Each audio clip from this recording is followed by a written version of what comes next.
Okay, do you have a little lighting problem with a electronic gas fireplace? Let me tell you how we fixed ours. This one happens to be a Superior gas fireplace, model number G48, which was built in the 70s. But it was a pretty straightforward fix once we found out what others were doing to fix their seemingly intermittent problems. So the problem on this fireplace was we had an inspection on it a few weeks ago, and when turning the fireplace on with the electric switch on the wall right there, the fireplace would light, but then after about 2 minutes it would go off. And then we'd light it again, and after about 2 minutes it would go off. So after doing some research, we figured that there must be a problem with air or moisture in the gas line, and we found that seemed to be a problem with a number of other people that have a gas fireplace with an electronic starter. And it seems that the problem is related to how long the unit has been off. Okay, this unit has been off for probably a couple years maybe, and so we figured that the problem was that there must be air in the line. So here's what we did. We turned off the electric switch, and then we came down here to the unit, and on the thermostat turned it all the way to off, and then we turned off the gas knob right there just by making it perpendicular to the gas line. And then we waited for about 5 minutes.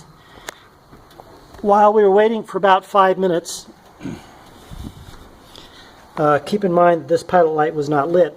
While we were waiting for about 5 minutes, we took a 3M pad here, and we rubbed down the thermocouple or the thermal pile, whatever it's called.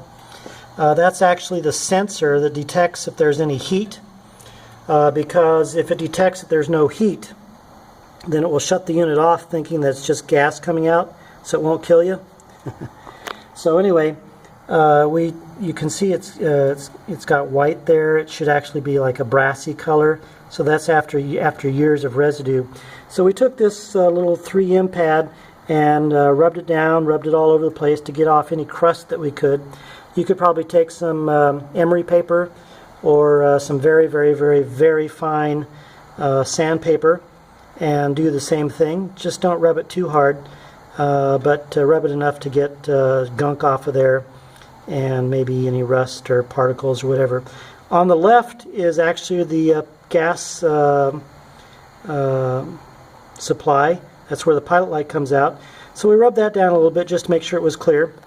And then the other thing you can do also is just rub off any debris that might be on the burner unit there.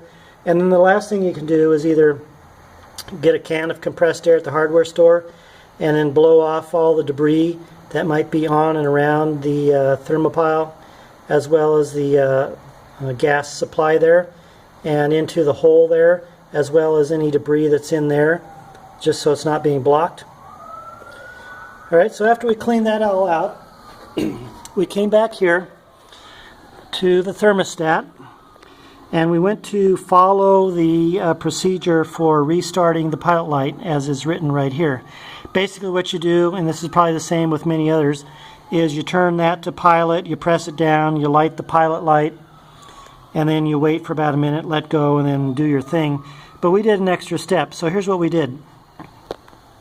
So after cleaning that all out, we came down here, we turned the gas cock all the way back to on, make sure it's parallel with your gas line.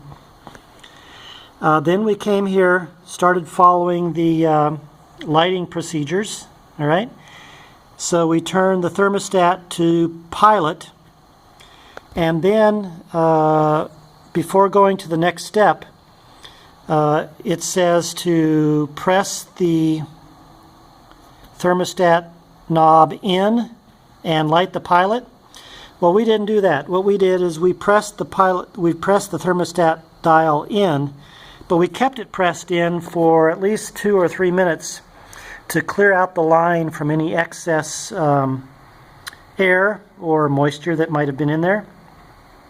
Okay, and when we first started doing it, you couldn't smell any gas anyway. You could hear it, but you couldn't smell anything, so we knew that there might be air in the line. After about a minute or so, you could start smelling some gas, not very strong. So we let it go about another minute or so, and then finally we started getting some gas smell. So we knew that we probably had recharged the line with gas.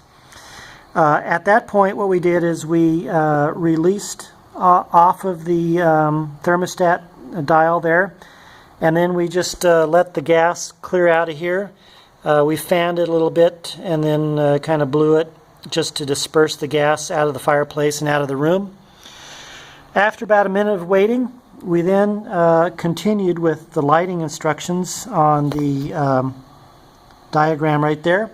So once again, we depressed the thermostat dial and then took a lighter and lit the pilot light there, and poof, came right on.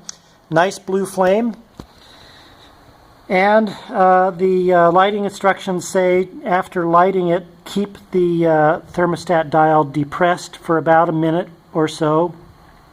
Well, it doesn't say or so, it just says a minute. So we kept it depressed for a couple minutes actually to make sure it was all cleared out. And then after about a minute and a half, 2 minutes, we released the indent and then turned the dial all the way to on. All right, so now the unit was all charged and ready to go. So then what we did is we came back here and then turned on the electronic switch, and then voila, there you have it.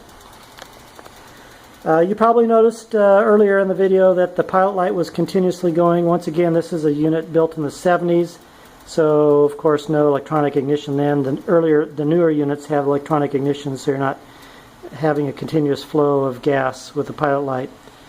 Alright, so that's how we fixed our Superior gas fireplace model number G48.